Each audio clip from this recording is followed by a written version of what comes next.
Thank you all for being here. Go ahead and grab a seat. If you are wandering around, we thank you so much for being here. If you are live and in person, for those who will be watching when this is posted tomorrow and later, welcome to you as well. Tonight, we're going to reveal the results of the survey, which was a pretty comprehensive survey. There's a lot of data that we will be mining for a very long time. We have the parent survey and the teacher survey to look through. And really the survey for both the teachers and the parents is fascinating because we want to see where there's alignment, and there's a lot of alignment there. We want to see where there's divergence. So where do parents value something, maybe more than teachers do, or vice versa? And there's a couple of those areas that we'll talk about tonight. Where is there maybe a divergence between something that's a high value for parents but maybe lower satisfaction? Those are things that we need to work on real hard. And just some things like that will give us a real sense of where we are as a school and where we want to go. So it's a collaboration between teachers and parents and also students. So following this meeting, we are going to be surveying students as well, and that will be a fascinating thing. We're actually going to get every single student. We're not going to make this optional for them. They're actually going to do the surveys in the class, and it's going to be anonymous, so they can be as goofy, silly as they want to be. They can be as honest as they want to be, and we're going to get all that data from students as well, and see where that aligns with parents and teachers. And then we're going to have huddles. We're going to get people together, administrators, teachers, parents, and some students as well, board members, to get in various huddles to help navigate the road ahead towards what we're calling Vision 2025 and beyond. If I haven't met you, I am Scott Treadway. I am the president of Rancho Christian School, also the lead pastor here at Rancho Church, and it is a high honor to be a part of the administrative team that is educating your kids. And mine as well. I've had 3 graduates here from Rancho. They're all very successful in college. One is beyond college and married and having a good time. My twins are graduating college this year, which is crazy to even imagine. And I have a runner-up, my wife and I have a runner-up in 8th grade here at Rancho Christian and having a good time. Before we get started officially, I did a bunch of research on how many years our staff has been in Christian education, and I did about as much as I could and came up with this number. Thank you. I was wondering where that went. 1,203 years of educating children. That's the total number of years our staff has educated children. That is pretty remarkable to me. To think about 1,200 years of experience educating children and what that means collectively, to say, how can we build this remarkable school and move it forward in a way that impacts thousands more lives for generations to come. It's pretty amazing. As we were kind of thinking through Christian education, this is founded really in the life and the teaching of Jesus. Jesus was a big fan of children. And during his time, Near Eastern ancient times, children were not respected. Children were actually meant to be away from the adults. They were meant to be in their children's corners. They were meant to be at home. They were meant to be unseen. That's the way it was during the time of Jesus. And so it is no surprise that as people were bringing children to Jesus to have him hold them and pray for them, when the disciples saw this, they rebuked the children. Get away. Jesus is an important person. Right? He's an adult, he's a rabbi, he's a teacher, he's the Lord, he's the incarnate deity himself. I mean, this is the most important person who has ever lived. And here the children were coming to Jesus so he would lay hands on them. And the wording here is not this formal laying hands, but like, come here, and putting his arms around them and maybe even playing with them. This was Jesus, right? But the disciples rebuked them, rebuked the kids, get away from the important adults. But Jesus called the children to him, and he said, let the little children come to me, and do not hinder them, for the kingdom of God belongs to such as these. And so when it comes to kids, we look at the example of Jesus, and they are important business. In fact, Jesus says the kingdom of heaven belongs to them.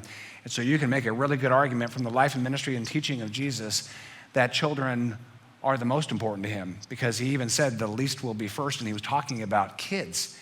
What you consider to be the least among you, I consider to be the first. It's very, very remarkable. And so we are all about the children here, church and school. So when it comes to the mission and vision, you may have seen this before. Our mission is to equip Christ-centered leaders ready for university and ready for life.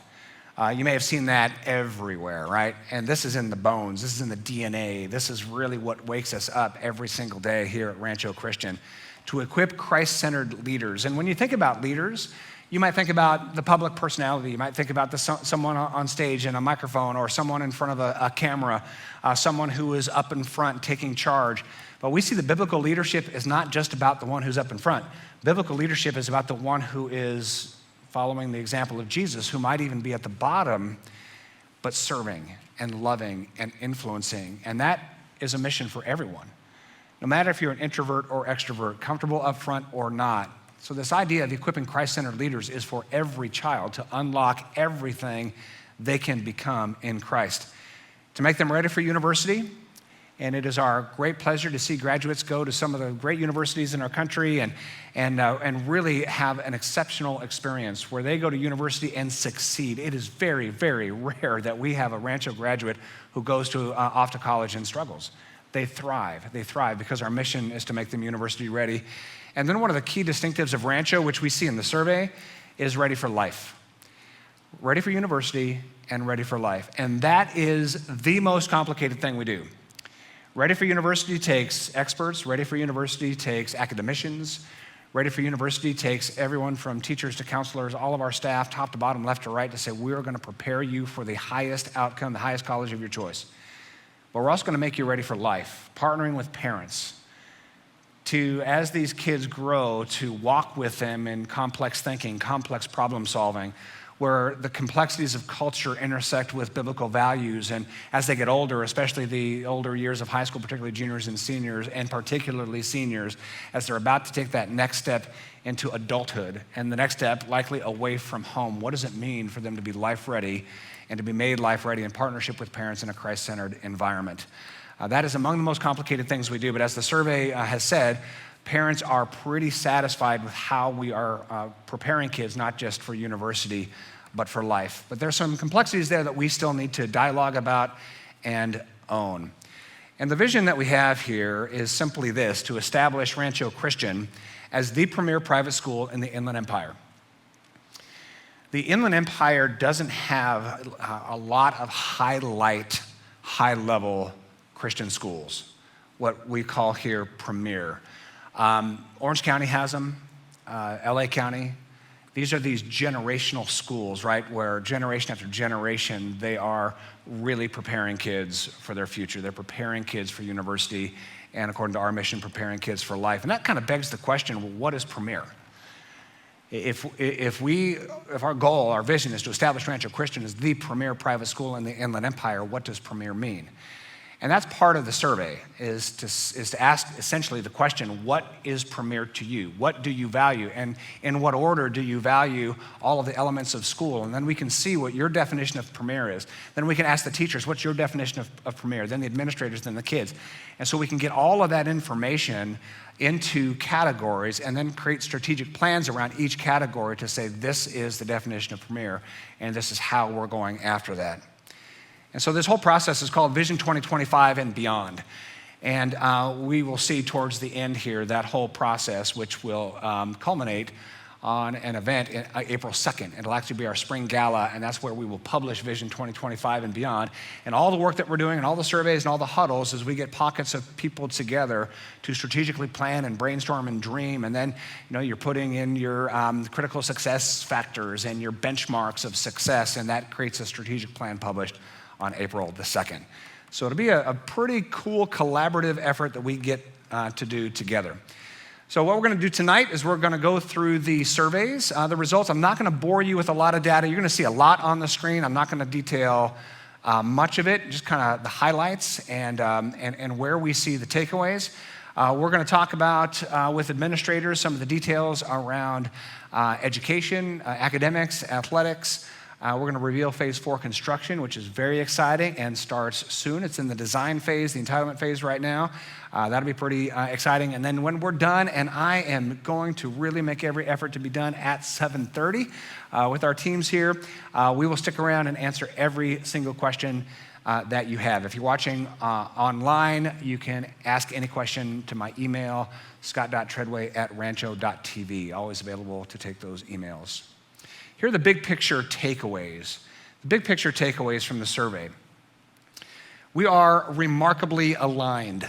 I mean, stunningly aligned between parents and teachers. And you'll see that in some of the numbers and some of the categories. Stunningly aligned, parents and teachers. There's just a couple of things that were divergent, and we'll talk about that. Faculty is celebrated, appreciated, highly valued with high satisfaction among parents. So let's give a round of applause to our faculty. Some of them are here tonight. Parents are big fans of our teachers. That's kind of an understatement. We are very positive about the Rancho Christian experience. There are some areas to work on for sure. Some of those were identified in the survey, but high satisfaction, high enthusiasm about Rancho Christian education. Something very cool in the surveys is the university-ready, life-ready mission is solidly embraced.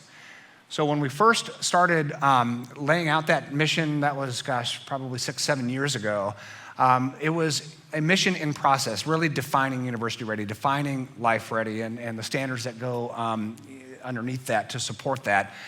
It is fully embraced by our faculty and by our staff. Christ-centered, Rancho is Christ-centered. That was clear during the survey, high satisfaction, but not hyper-protectionist. This was really interesting. We have some more work to do in this, but our community, faculty and parents, said we are solidly Christ-centered, but when it comes to protecting our kids from cultural influences, there was some nuance there that says, yes, there are some elements of becoming a part of a private Christian education where you're not seeing the worst of the cultural intersections out there. There's a little bit of protection, but not hyper-protection. Not totally shielding our kids from everything that's out there, because if we do that, we are not preparing our kids for life. So there's a way to do that that's smart, that's loving, that's kind, in partnership with parents, that is methodical, that has a scope and sequence to it. But that was really embraced in this survey, which I thought was fascinating. And then kindness is key. And this is throughout the survey and throughout the comments. Kindness is key, both from faculty and from parents. There's a real desire that everyone be caring and kind. And I think a lot of that has to do with just the culture we live in. We live in a highly polarized culture. We live in a divided culture, and there's fighting going on all over the place, and news media and social media, and people getting into camps and just lobbing volleys against each other and calling each other names. I mean, it is quite remarkable in American society. And what we saw in this survey was pretty clear, that we want kindness throughout the campus. So let's get into the Reveal survey here. This is a question about what's the order of importance. The order of importance. And there's a parent score and a teacher score. Now, this is not rated 1 to 100. This is just a survey weighting that doesn't mean 1 to 100. You'll see that here pretty quick. The most important, according to the survey, was a Christ-centered focus, 107 and 119. So faculty just rated it a little bit higher, but clearly that was number one with both parents and teachers. Professional and caring teachers, both at 102, high value. Student safety and security, the number 3rd value. Small class sizes, highly valued by parents and teachers alike. Positive school culture, highly valued. In fact, the teachers valued it quite a bit higher, actually, than the parents. Just desiring that positive school culture. Academic rigor, right about the same, very important. Freedom from governmental control. This is very much contextualized right here, right now, state of California. There were 27 categories. Parents ranked this pretty high.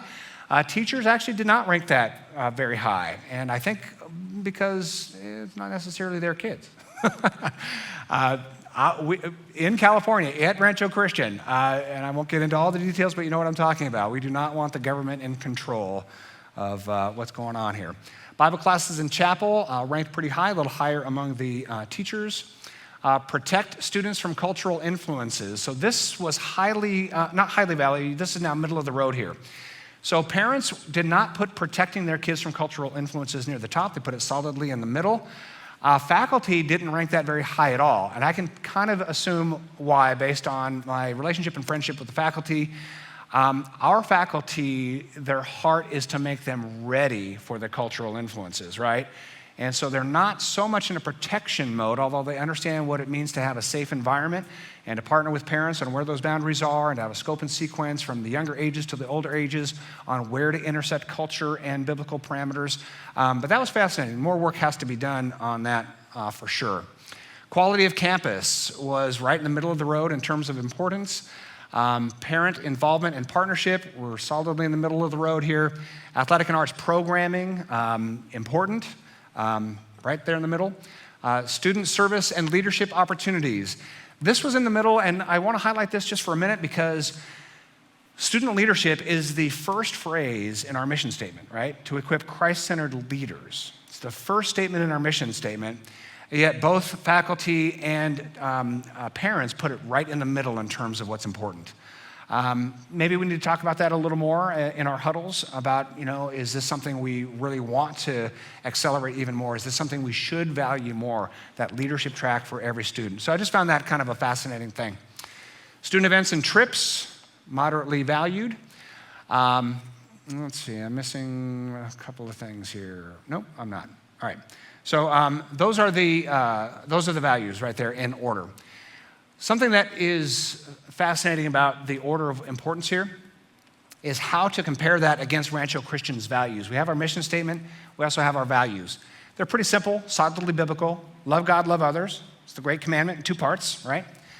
Christ-like character, premier academics, and premier programming each build upon the other. The fascinating thing about our values is that those 5 values are actually in the order of importance, almost in the same order.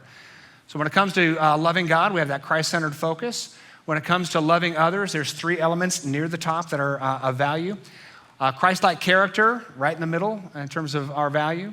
Academic rigor was more toward the top there. And then programming, all sort of where it needs to be. Not that it's not valuable, but in the order of importance, the programming is at the bottom, kind of built upon all the others. So this was something that I actually noticed kind of deep into the analysis of the survey, is that almost perfectly, the order of importance of what Rancho Christian means to a family is almost in the same order of our values. I just found that kind of fascinating. Let's talk about the parent-teacher value system in terms of the actual value that they put numerically, and this is based on a scale of 1 to 100. Caring faculty, both parents and teachers put that at the top, and I got to move real quick here. Culture of student kindness, near the top. Expert faculty, near the top. University ready, Christ-centered focus, school communications, Christ-centered faculty, all near the top. Fascinating thing about communications, and we'll get to that a little bit later, is that used to be highly valued, low satisfaction. Now it's highly valued and high satisfaction. So that's kind of fun. Let's keep going forward here. We have got small class sizes right there near the top. Preparing for the real world. Again, this is that life ready. This is highly valued by parents and even higher value by faculty. Advanced academic offerings, right about the same. Again, near the top. Positive school spirit, both faculty and parents nearly perfectly aligned there. Licensed armed guards. Big fans. Not only was this on the top half of what parents valued, but the satisfaction was near 100% in terms of our armed guards. So let's give a round of applause to our guards. STEM emphasis, Bible classes. So this is where teachers valued the Bible classes more than the parents, which is kind of interesting. We have a little bit more work to do on that. Freedom from government control. Again, we're right in the middle now. Quality of campus, right in the middle in terms of what's valuable. Chapels, once again, we have the parents valuing it. It's near the middle, but we have teachers valuing it higher than the parents. So both Bible classes and chapels. The parents put right in the middle, teachers put near the top. Just maybe some conversation and work to do on that. Use of latest technology.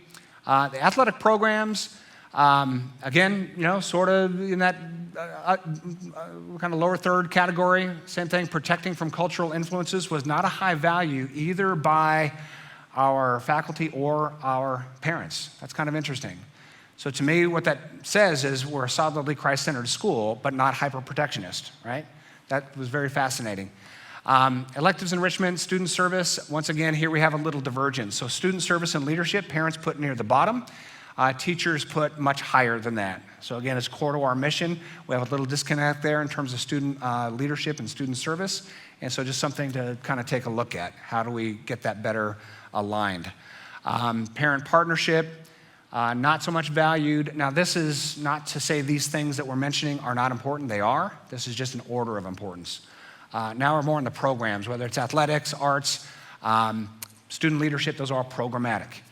This was fascinating. Ethnic diversity was not a high value at all in terms of our parents. It was higher with our teachers, but definitely not in the top third. The fascinating part about this is ethnic diversity was not listed as a high value, but near 100% satisfaction.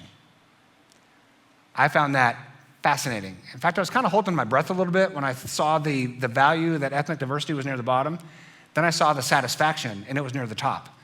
And I thought, that's kind of cool. So ethnic diversity might not be in the forefront of our minds in terms of our active value of the school that our kids go to. But then when parents were sitting back and saying, okay, well, am I satisfied with the ethnic diversity? They said yes, near 100%. So again, very fascinating. Student trips and activity, again, the programmatic sections are near the bottom. Dress code, nobody values. Literally nobody. At the bottom, here's the fascinating part about that. When it comes to the satisfaction on dress code, near the top. So kind of interesting. In fact, let's take a look at the satisfaction rankings here, and I won't go through these for sake of time. But let's look at the dress code there at the bottom. That was at the bottom of the values, but it is highly ranked. 88% satisfied for parents and 84 teachers. So if you look at all of those things that were not valued very highly, the satisfaction is high. So that's kind of cool. Where is there divergence?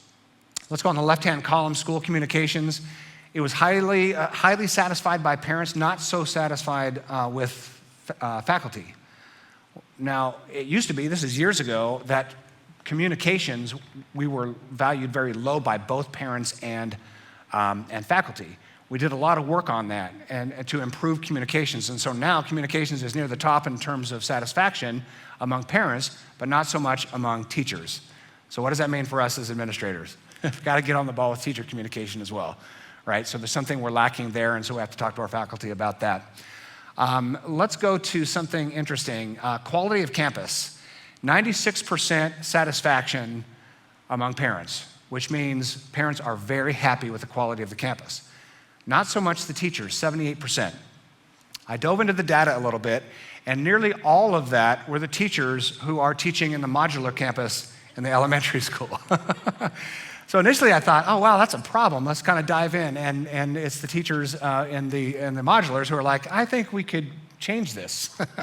And we are. So that 78 is going to move. And here's a fascinating thing. I put an asterisk on it. Protected from cultural influence, the lowest rank in terms of satisfaction. So keep in mind, it was not a high value, but it doesn't have a high satisfaction either. And so that means something. I just don't know exactly what it means. So we'll have to get huddles together with parents to find out what does it mean for us not to be as satisfied with protection from cultural influences. Does that mean there's a concern, or does that mean it's really not a value? And so because it's not a value, I don't need to rank it that high. I don't know. We'll have to dive into that a little bit more. But I will tell you, this is the most complicated thing we do at Rancho Christian, is how to but how to execute well this scope and sequence about where we protect, where we guide, where we coach, and where we actively intersect cultural influences and cultural dialogue and cultural debate with biblical integration. It has to be smart. It has to be careful. And we need a lot more dialogue about that. All right? And we can have some Q&A about that afterwards. All right, moving on quickly here. Let's talk about the outcome that is most important. And this is the outcome upon graduation. Both teachers and parents, the top value upon graduating at Rancho Christian High was that their kids follow Jesus faithfully, that they're happy socially and emotionally, that they're kind and selfless people. Isn't this pretty cool? I'm loving this, right? That there's a universal understanding that the order of importance, graduating on this stage at Rancho Christian, has to do with character, has to do with who they are as human beings. I just love this stuff. Successful in what they do. Now we're getting into, sort of the mid-range of values. Prepare to engage the conversations of the day, right there in the middle of the value system. Well connected with lifelong friends. Attend the best university possible. So that is not the top of the list in terms of the outcome. So when parents are imagining their kids graduating, it's important that they go off to a good university, but it's not necessarily in their bones that they must go to the highest, best outcome. We might have a little more work to do on that in terms of the value. I don't know if it's a good or bad thing. And then fun and active lifestyle there at the bottom. So you have two categories. If you look at the parents, you've got the top four and the bottom four, and it's pretty clear. There's not a lot of middle. There's really the top four, and the top four has to do with really who they are as people, who they are as human beings. Are they following Christ? Are they kind? Are they happy socially and emotionally? And are they on a road to success? And then the bottom four are pretty clear there as well. And if you look at the order, it's in near perfect order between parents and teachers. And that means we're aligned. We're aligned as a school. There's a question at the end. Do you recommend Rancho? Everybody but one person would recommend Rancho. I'm going to find that person. And we're going to have conversations, and we're going to make sure we have 100% people recommend Rancho. Hundreds of surveys came in, just one said, no, all right, let's talk. Scott.Treadway at rancho.tv. Some areas of focus that came out as a result here is there was no one common theme. Hundreds of comments, there wasn't one common theme, but there are some things that clearly came up. Keeping parents in control of the health of their students came up a lot, and we are talking about COVID and vaccine mandates in particular. That came up a lot. As I've said in emails, we're a religious institution. We will use the religious exemption, and we just have believed and have said since the very beginning that healthcare needs to be in the hands of the parents. Elementary campus, those portables came up a lot. Those portables were built in 1989, and it is time to properly use those portables, and we will talk about that in a minute. And then managing growth. There was a few comments about the growth that has happened, and a lot of people have embraced that growth because with more students come more opportunities, come more programs. But with growth comes some impacts. A couple of people mentioned the impact in the parking lot, at drop-off and pickup, some things like that. So just managing growth, we have grown quite a bit, 40% over these last couple of years. Schools tend not to be designed for rapid growth, and so there's a lot of work by a lot of people. Every teacher, every administrator, every staff member works very, very hard to make sure that growth is managed well, but there's some things that we have to work on as well. Let's talk about Rancho faculty. In fact, I'm going to bring up Mindy, Lauren, and Doris right now. And I'm sorry, I'm calling everybody by their first name. Just come right on up here, and we're going to have a little discussion about our faculty. Mindy, of course, is the executive director of Rancho Preschool. Let's give her a round of applause. She loves being up front. It's her favorite thing. Ms. Jackson is our secondary school principal, and Mrs. Stan is our elementary principal. Let's welcome them both up. All right. Yes, the bright lights. This is what you were born for, Mindy. We did a preschool survey, and unsurprisingly, your teachers were very highly ranked, especially on care. And when it comes to preschool, isn't that what you want more than anything else, is that care for the kids? How do you experience that next door? Oh, absolutely. I think that when we do our tours, that's kind of the number one thing that they look at. Besides the safety, which is also super high. I came in number two, safety. Uh-huh. That's the next thing. So the parents want to go into a classroom. They want to see the children being taught kindness. They want to see the children being taught that God loves them. They want to see the teachers engaged with them. And all my teachers are. They're on the floor with them. They're building towers with them. They're making zoos with them. And they're doing all of this stuff out of the love of their heart. And you can truly see it on the teachers' faces when you walk in the classroom. The children are engaged, the teachers are engaged, and it all just works really well. And one of our main focuses is to teach them the love of Christ, but for them to take that love of Christ and share it with those in their classrooms. So that is like one of our main focuses in preschool. And I think the teachers lead that really well, and that's what the parents see. They absolutely do, and my kids all went through Rancho Preschool years and years ago, and that still, it was that true then and it's true now. So the caring teachers were highly ranked. Also, academic preparedness, that was a value as well. I think that came in third, but it was teacher caring and then safety.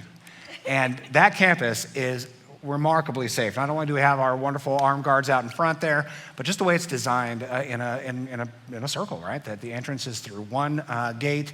You can't just go cruising in there, and you can't go cruising out. And yet it's a warm and inviting environment. And if you look at society, one of the most critical needs right now is quality childcare. And for parents to find Rancho Christian School and to know my kids are safe, my kids are going to be loved, my kids are going to be cared for, that means the world to parents. So thank you. And I think that's probably the one thing that kind of breaks my heart a little bit. We are at capacity.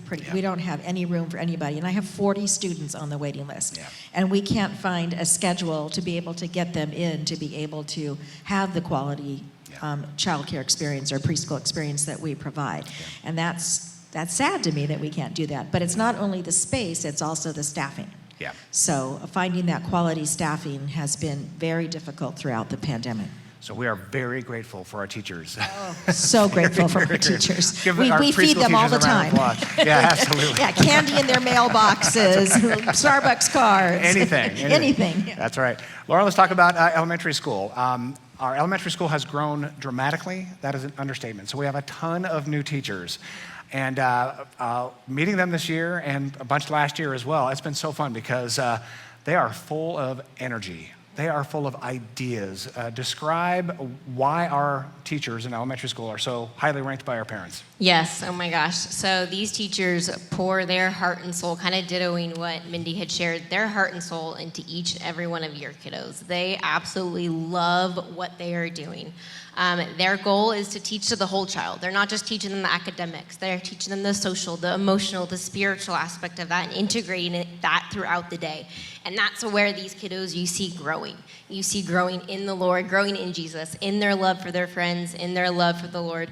And those teachers are pouring that into them, their care for them, their love for them day in and day out of how can I come alongside this kiddo? How can I provide the differentiation, the accommodations that these kids' needs. I have conversations with teachers all the time on how can I better fit this student's need in my classroom. Right now they're struggling in this. How can I better fit their need? How can this student improve in this area? And so their heart and soul is in these students and how to help improve them and watch them grow in their walk academically as well as socially and emotionally with their students. That life-ready part, that's part of our statement. And the cool thing about a school like Rancho Christian is you mentioned differentiation and accommodation. That can only happen in smaller classes. I mean, if you've got an army of kids, packed into a class, you can't properly differentiate. You can't properly kind of customize teaching to learning styles. You can in a smaller environment.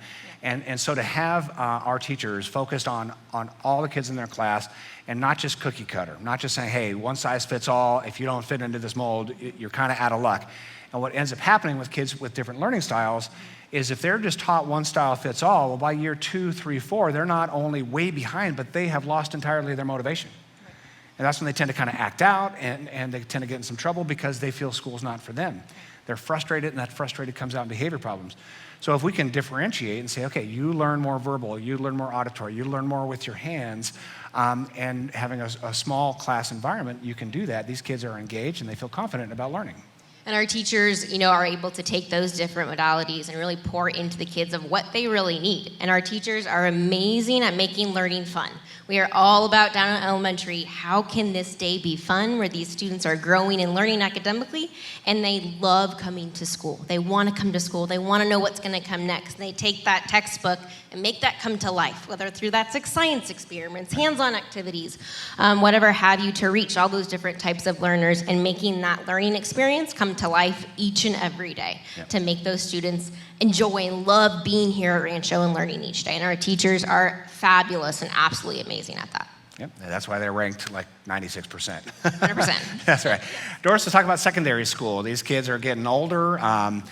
They are involved in more complex thinking, and it comes with its own unique challenges as well. And so the teachers have to play a lot of roles, not just as academicians, and not to just kind of learn the differentiation tools necessary to, again, kind of keep this going forward where kids are engaged and they get to learn in their own learning styles. But there's the complexities of growing up and becoming adults. And so teachers have to be a little bit counselor, a little bit youth pastor. And so how does that play out, and why are our secondary teachers so loved next door? So our secondary teachers are doing all those things. They're doing the differentiation, they're doing the accommodations. And I started thinking about what is special about our teachers. And this is, I think, across the board, not just secondary, but across the board. And I started thinking of words to describe them. Mm-hmm. Things like dedicated, committed, blessings to their students. They have to be creative at times. They also have to be, like you said, a counselor. So in between being gracious when things are coming up in a student's life or they're having a struggle, there's also holding them accountable and having a sense of grace at the same time. It's a very thin line. And I think also that they are blessed upon by God, and they give those blessings unto their students. And even though they may have been hired by Christian humans, they are very much powered through a much higher ordered Lord. And that is what guides them. And that is what makes, I think, all of Rancho teachers very, very unique. And that's a wonderful thing about a private Christian education in particular, is our teachers are openly, like you said, blessed by God. They know the love of God. They know this gospel, right? This message of God's love and grace just given to us through Jesus Christ. And if that's the core of your entire life around here, you can just freely pour that right into your kids. The grace of God is on me. The love of God is on me. I get to give the love of God and the grace of God right to our kids and talk about it overtly, and to be that presence in their lives where they come back at homecoming and they walk the hallways of the school as though they've never left, because they have that Christ-centered love and grace here that they've got their whole education. So it's pretty cool. It's a great privilege. And thank you so much for being up here. And one more time, let's give our teachers a huge round of applause. We appreciate that very much. And you can put the microphones right there. Thank you. And we're going to bring up another three people here. We're going to bring up Tina Roy. We're going to bring up Tanya. We're going to bring up Chris Nichols coming up. And we're going to talk about academic rigor. And what's really cool about two of these three, anyway, is that they're brand new on staff. Tanya Bante and Tina Roy are new in terms of Rancho Christian counselors. So let's bring them up, licensed counselors. And then we have Miss Chris Nichols, and she is our school board chairperson, so let's welcome her up. Thank you guys so much for being here.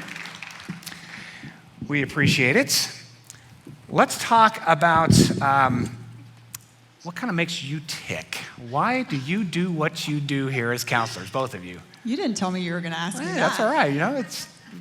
I'm going to wait till you hear us next. Yeah, so I love the idea of meeting with these students and just finding out like what it is they're looking for in the future, right? So what are they hoping to do after high school?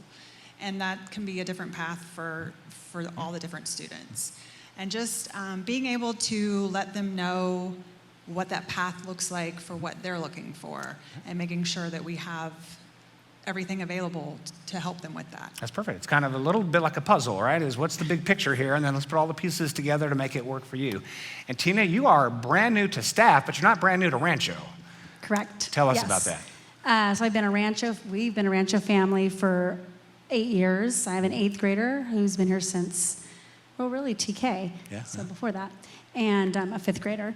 So longtime family, love the environment that they get, what Ms. Stam talked about, the pouring into our kids and just the smaller environment and the ability to just give them what they need, find what that is and give that to them. And I would say that that's kind of what makes me tick, and I'm kind of focusing on the middle school section. Yeah. Mm-hmm. And I just love the connectivity, the relationship, the ability to connect with these kids at a level just to give them that extra support as they're entering into high school and getting them prepared for what's next. Well, as a parent, of an 8th grader. Yes. I am so happy that you're on board this year Thank and you. focusing on middle school and getting them ready for high school. And Chris, it's been a great pleasure to know you for years, and you are coming on board now during the COVID season as school been board fun. chair. I know. Your first month here, I felt like a month or two, I'm like, oh boy, are you still okay with this? Yes, I'm still okay, but my first 2 months were May and June and Lots of fun. July. So if you were around during those months, that was an adventure. It was a party. It was great. But here we are, and we are a school that's thriving and growing and really focusing on academics, because you're also a college professor as well. Yes. Yeah. And so when we were invited to come on as a school board member because you have an academic focus. And so tell us about what makes you tick. Well, it's really kind of scary for me to say this, but this is my 25th year in education. It's a really big number. My first 7 years were teaching middle school, and then this is my 18th year in higher ed. All right. So, I have a real heart for academic rigor, academic excellence. Love to see kids come out of here ready to go to the college or the life path of their choice, and being totally ready for that. Yeah. So in my position with the board and being able to speak into that aspect of Rancho as a school, it's just a real joy to kind of bring that calling in light That's to great. that too. Well, you've had such a great influence, and one of the things that we've said around here for years, in fact, Mary Catherine kind of brought this to us, is no ceiling. Keep raising the ceiling. So one of the incredible privileges we have had, particularly in high school, over the last, we've been around for about a decade in high school, roughly, is when a kid comes along who just excels. And it could be one subject, it could be they're just one of those kids, right? To not have any ceilings in their life, that anything they want to do, they can do here, academically and experientially, to get them to their best outcome. So let's talk about academics. There are several pathways. One is the standard pathway. So the standard pathway, and we'll put this on the screen. Actually, this is my fault here. The standard pathway is basically the 4-year plan for a kid coming into Rancho. And how would you describe this pathway in terms of University of California? So this pathway is going to make sure all of our students have the opportunity to be UC ready. This will meet the requirements of what they're looking for, and again, just making sure that they have that available. So when they get to the end, in 9th grade, they might not think that's going to be their path, but we want to provide that for them and make sure they're ready. So senior year, if they've changed their mind, they've taken everything that is required. And that actually happens quite a bit. I mean, 9th graders just come out of middle school. They may not have the college in mind that they want to go to. In fact, they probably don't. And so it's our responsibility as educators is to say, every kid coming in, we want to make sure that they have all the opportunity, all the motivation, all the inspiration to get to their highest and best outcome if they so choose that outcome in partnership with their parents. And so that standard, this standard is above and beyond California state standards for graduation, and it is the UC standard. There are kids who kind of want to blow by that standard. They are maybe exceptionally gifted, and so we have what's called an advanced academic pathway. And describe this pathway, Tanya, in terms of the opportunities a student has to really excel here without an academic ceiling. So this builds in a lot more AP classes in the dual enrollment. And this is pretty much everything that your heart desires that you want to study. And that doesn't mean that the students have to do everything on that, because that's a lot of advanced courses. So if you're a history English student, maybe you don't do all of the AP science, math, but this just gives the opportunity for those students that are advanced and ready to do everything, opportunity to do that. Yeah, so I mean, this schedule is quite rigorous. I mean, you're talking about potentially 5 AP classes their senior year, plus a dual enrollment. That's a college class. So that will take a pretty exceptional student and family commitment to do that, right? Probably not doing 3 sports that year. But that's an opportunity that is available. So to say there is no ceiling academically. whatever you want to achieve here, you can achieve here through both AP and then dual enrollment as well. And so the dual enrollment has been a little bit of a source of, I don't want to say confusion, but there may not be the full information about dual enrollment. So let's go ahead and put the dual enrollment opportunities. This is through Arizona State University. We have a partnership with them, and so if a family and a student wants to take college courses while they're in high school, they can. So explain that partnership, Tanya. So these courses are done online, and so it does take some independence on the student's part. They are taught by Arizona State faculty members, and the student earns college credit with ASU. And again, they could take, most of them are 8 weeks, so they could take 4 during their junior year and 4 during senior year and end up with 8 college courses that they've completed. Now that's a ton. That's not likely that that's going to happen and have any kind of a normal high school experience. Yes. But it is kind of interesting, again, if you have a child who's particularly either gifted academically or they might have a specialty. So let's say they just know they want to do computer science. There's a pathway there both through our own computer science classes plus our partnership with ASU where they can really knock out a lot of content and be proficient in a lot of ways leaving high school. So that's kind of fun. And just keep in mind, these are Arizona State University credits, and so they are as transferable as Arizona State University credits are transferable, right? So you have to really look into that as well. Let's talk about majors. We have 3 majors now here at Rancho. There's a business major, and we'll just go through these real quick. A business major, a medical major, and a computer science and engineering major. And so when it comes to a student and a family kind of charting their course through high school, if someone knows, you know what, the medical field, it really interests me, how do they work with the counseling department to customize that pathway when it comes to a major?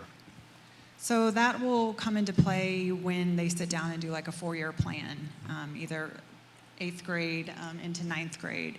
And that's a plan that's flexible. So it's going to change as the student goes through, but it gives them something to start with and be like, this is what I want to focus on and what I want to, my goal to be when I get done with high school. And so it's a matter of just making sure that they choose those courses that we've kind of packaged together into majors so that they're really focusing on a certain thing. And that will look great on college applications because it shows that they've really thought through, their future and the things that they are interested in and want to learn more about. And they've worked hard to get there. And a lot of these majors include internships as well. So they have not only the coursework, but then they have some kind of real practical experience. So, at the high school level internship, but still that's important in terms of their own development and deciding, is that really the interest I want?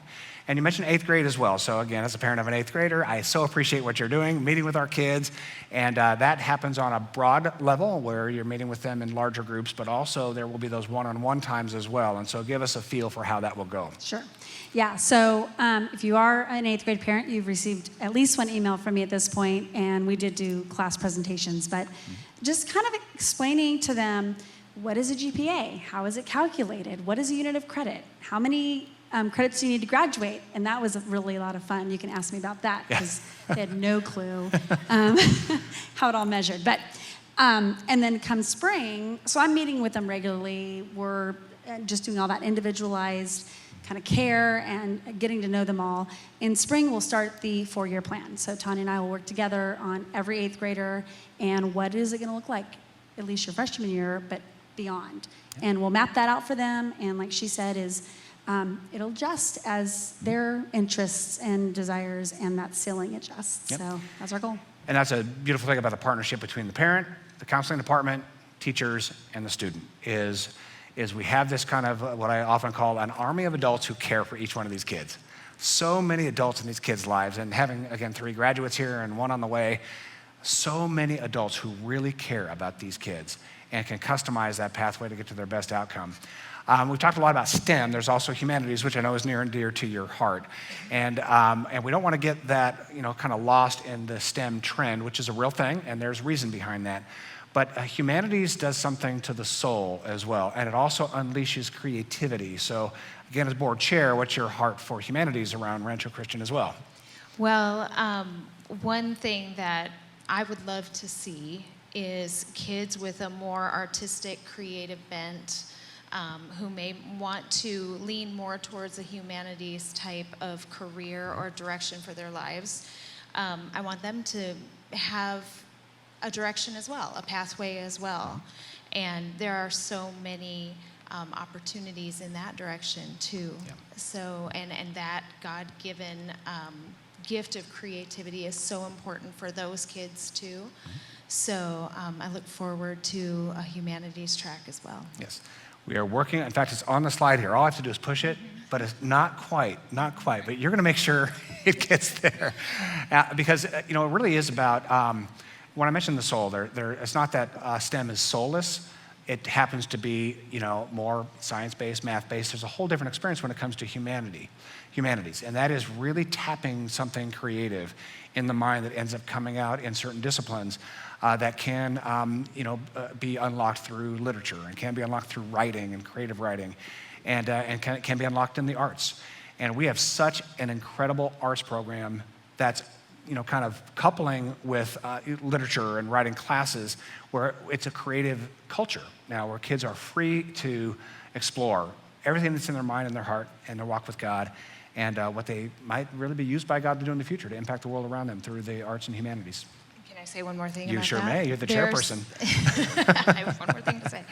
There's an incredible link between all of those creative arts and the technical fields now too, because so much of creativity is reflected in all of these technical ways. With just our people sitting back there in that booth back there Right. are all incredibly creative people using technology, and so that's going to just be a huge field that we can address. And that's where STEM becomes STEAM, right? You add that A, you add that arts there, and that is an intentional integration of the creative along with the sciences and math. That's very fun. And you're right, there's so many fields that include creativity, and we'll get to that in our Phase 4 discussion as well. So let's round of applause for you three and all that you do for Rancho. We sure appreciate that. All right. We do want to give a little shout out to the arts as well. We have got incredible people in elementary. We have Min Jung, Colleen, and Diane. Let's give them a round of applause. They do such a great job in elementary. If you were at our Veterans Day program, they do so many things in the arts to do such great things and giving glory to God through worship as well as productions and just bless us all. In the secondary school, Jenna and Jenny and Daniel with the theater arts, the visual arts, and the band and vocal arts. We sure appreciate them.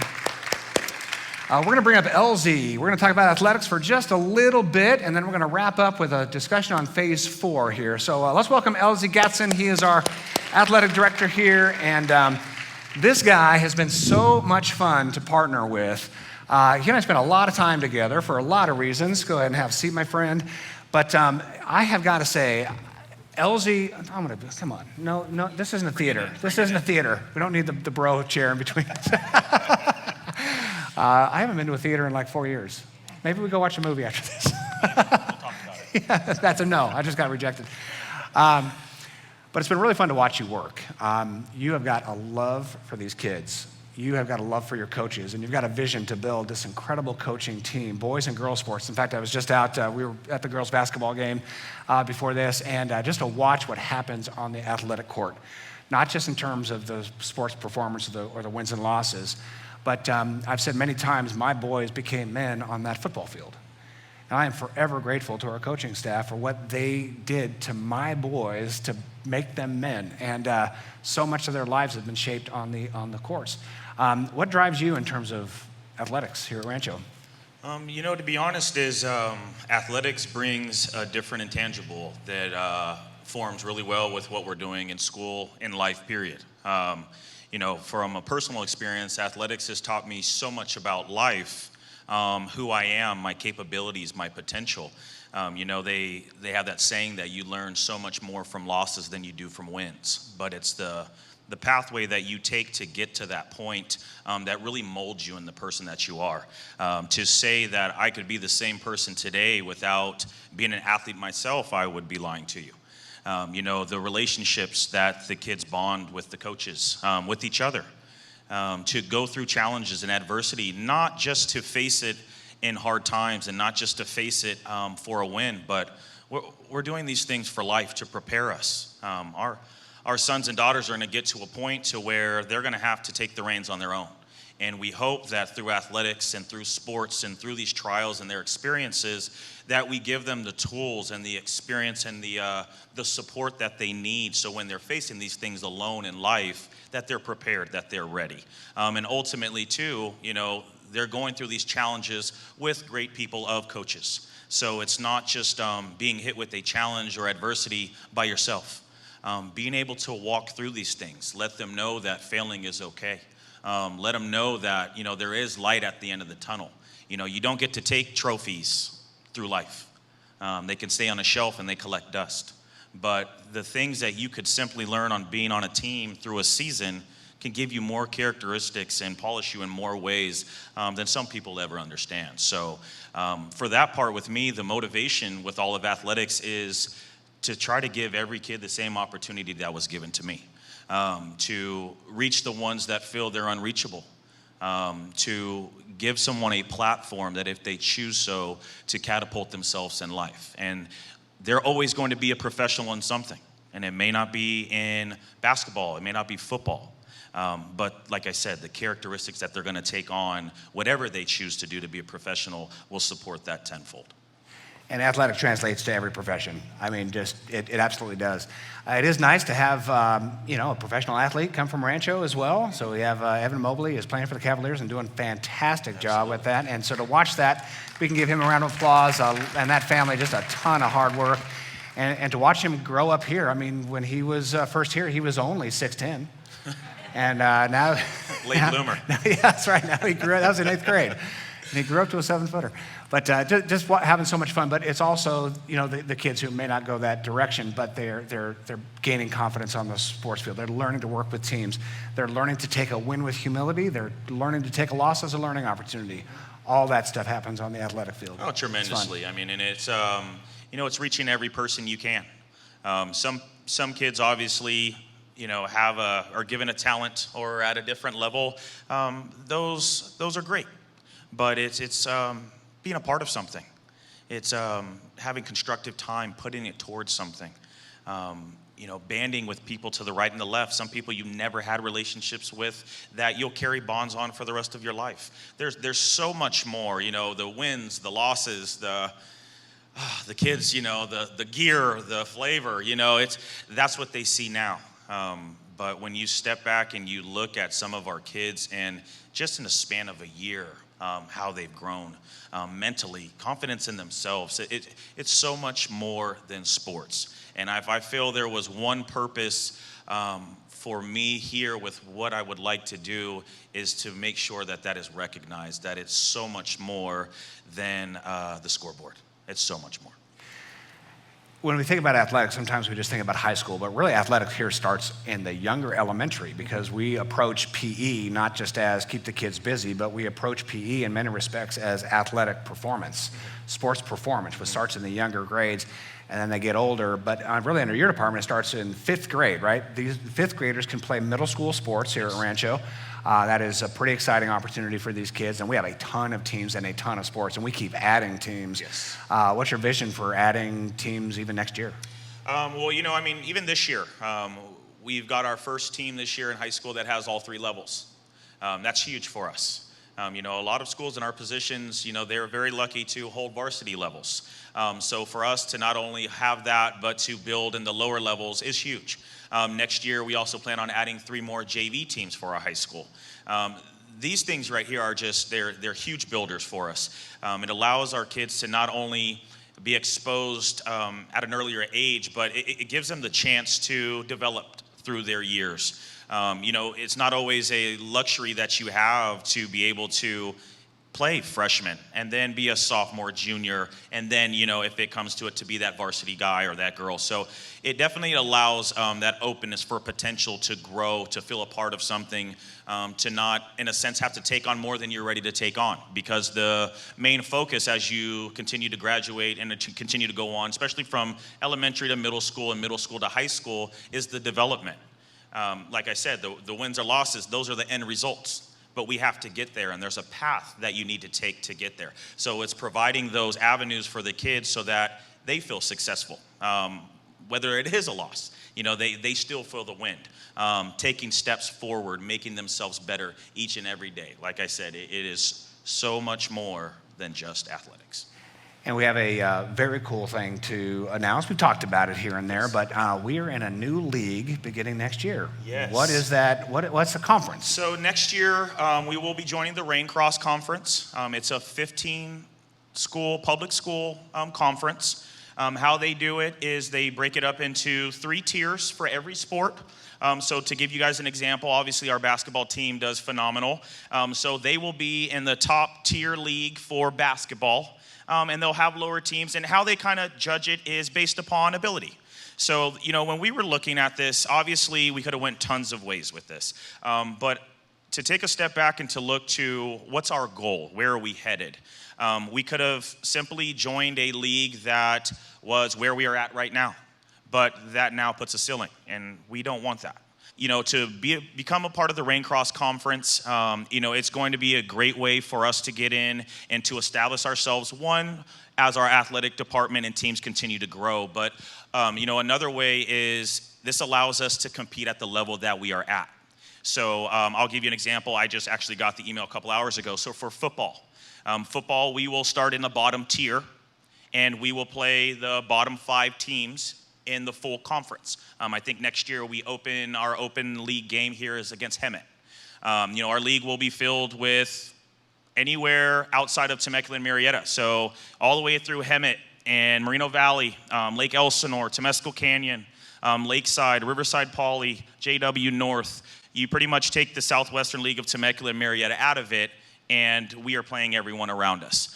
So this, it definitely allows for the teams to grow. It allows us to even the playing field to show that, there's not too much difference. I'd lie to you if I say I don't have competitive blood when I go to some of these meetings because some of the looks that we get, but I love that. That's the competitor in me. Great, Well, it's the challenge. Here's something like 17 schools applied for this spot, right? They did. They picked us. So we are the one private school and with 14 public schools, and that's exactly what we want. Yes. We want that because we do not want to be the small school league that, as you said, has a ceiling. It means that the momentum that we have building now, we've got to continue. And because they tier it, we're going to be competitive at every level. Right. But there's always that next tier and that next tier. So it's going to be a pretty cool thing. And they'll be able to compete with other teams that are in the same boat. So it allows for everyone to have a proper place and to compete and to enjoy high school sports the way they should be enjoyed. We're excited about it, man. And you put in a ton of work to get in this conference. And I just want to thank you. Let's give LZ a round of applause. We appreciate it, buddy. Finally, we've got Bill Parker. It's our last segment here. We're a little bit behind. Thank you for your patience. I appreciate that. Let's welcome up Bill. He and Marina part of Rancho for many, many years. He's also our contractor for Phase 4. So my wife and I have been at Rancho for 13 years.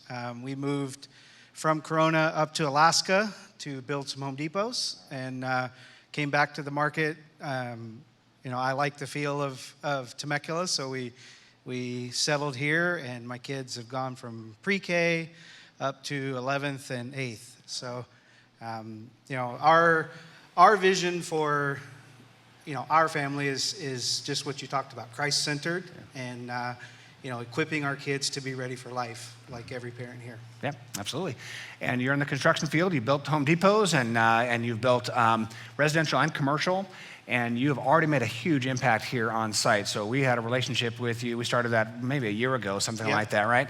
Said, Bill, we know you're in construction, and would you mind kind of being our guy? And he said, let's do it.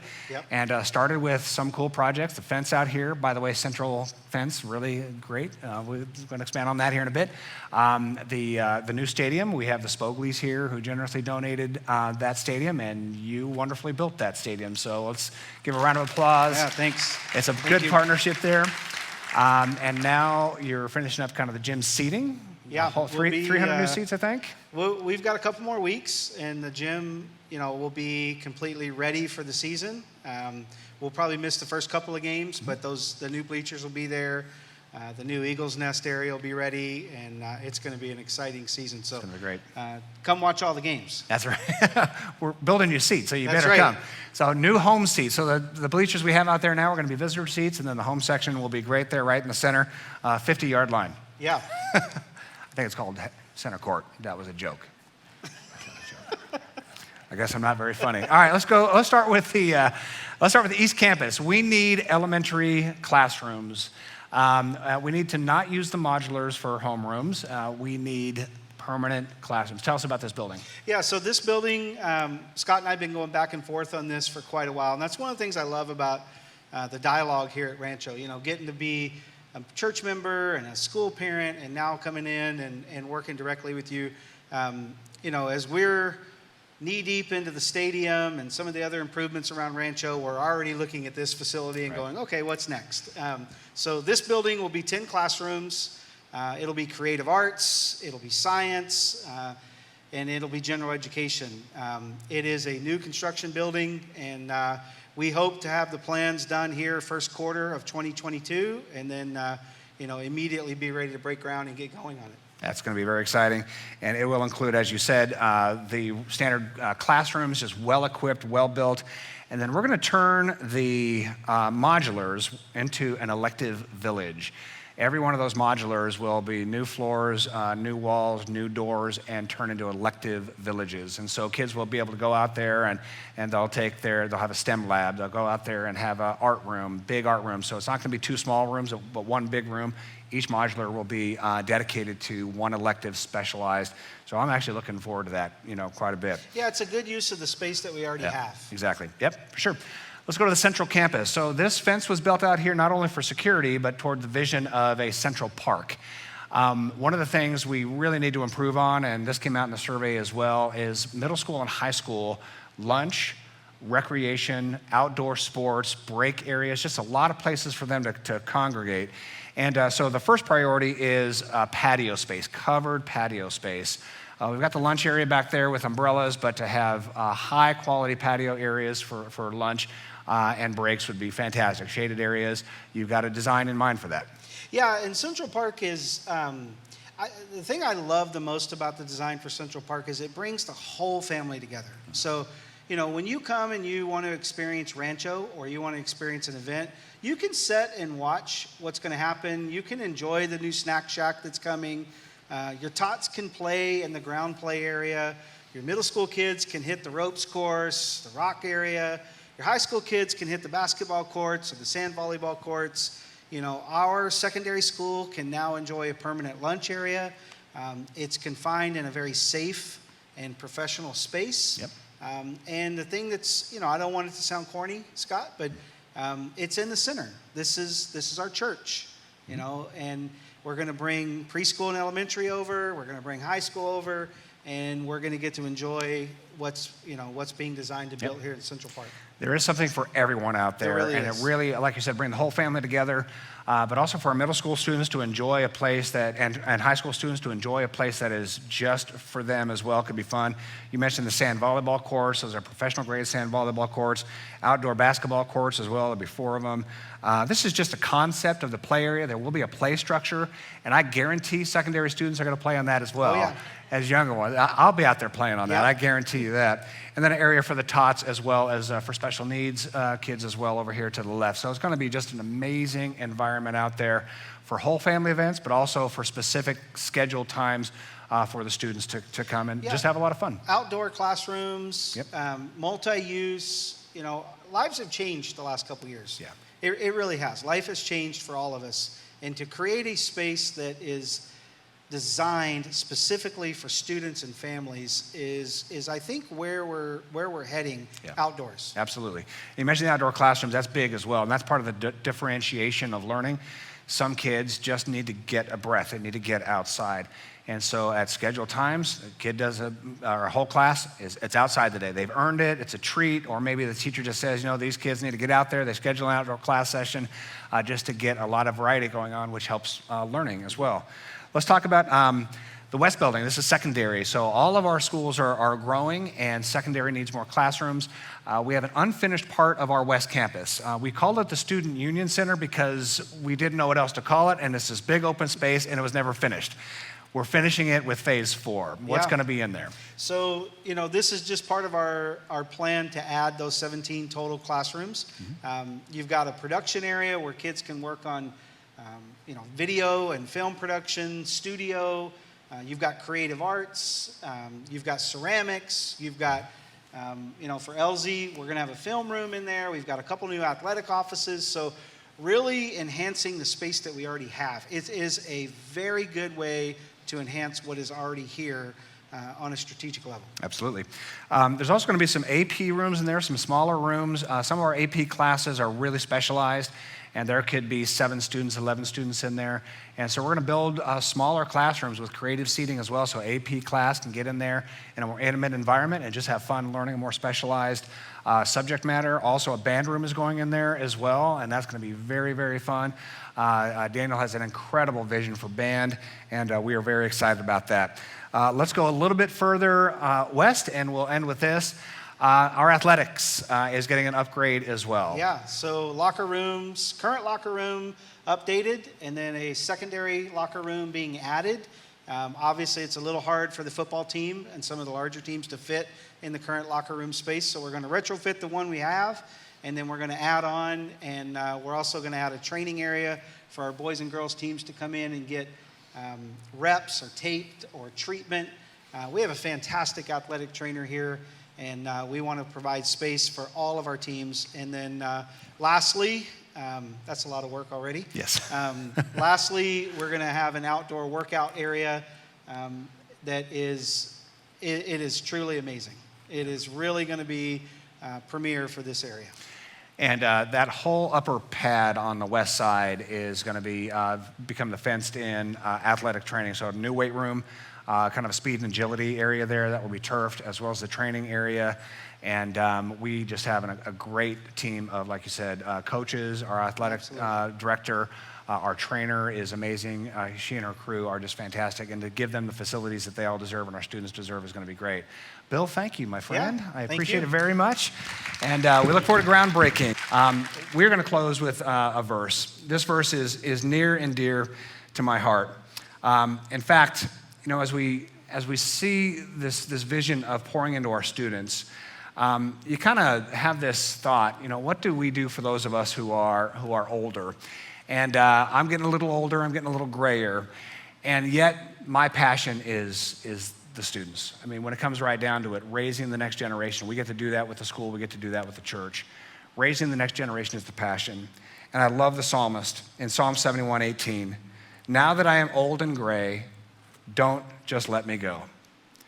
Now that I am old and gray, don't just let me go. In other words, I just don't want to fade away from the action here. But where's the action? I want to talk about your power with this new generation. And I just hope and pray that as you think about not only your own kids, but the influence you can have in the kids around your kids, the influence that you can have in the kids of the school, how you can be involved, in this vision to establish Rancho Christian as the premier private school in the Inland Empire. It's going to take all of us, absolutely all of us. And so don't just think I'm old and fading away or just focusing on my kids. The passion here is to talk about God's power with this new generation, to raise them up and to equip them to be all that God intended them to be. And thank you that we get to do that together. You're going to get an invitation from me to join a huddle. We're going to have 11 huddles. We're going to meet once, 11 huddles that are going to strategically plan all of these disciplines that is making Rancho Christian a truly special place. That will become a part of this Vision 2025 and Beyond document that will be published on April 2nd. And so look forward to that invitation. I hope you join a huddle and work with me and our administrators, our faculty and board members on this Vision 2025 and Beyond document that will be the rudder that will steer Rancho Christian for the next generation to come. I can't wait to do that with you. Let me pray. God, we thank you and honor you for all the exciting things we got to explore today, the things that were revealed through the survey, the things that were revealed in our academics and our arts and our athletics, the things that were revealed in the Phase 4 project coming up. There's a lot of enthusiasm, a lot of energy with the students and the teachers and the parents and the administrators and the board members God, would you guide and direct that this school that we love, the school that you love, Rancho Christian, will impact thousands upon thousands, generation upon generation, for your glory, the betterment of others, to make this world as you envision it. In Christ's name we pray, and everybody said, amen. Thanks for joining us. We're all going to stick around here. If you have any questions, feel free to let me know. God bless you, and thank you very much for coming.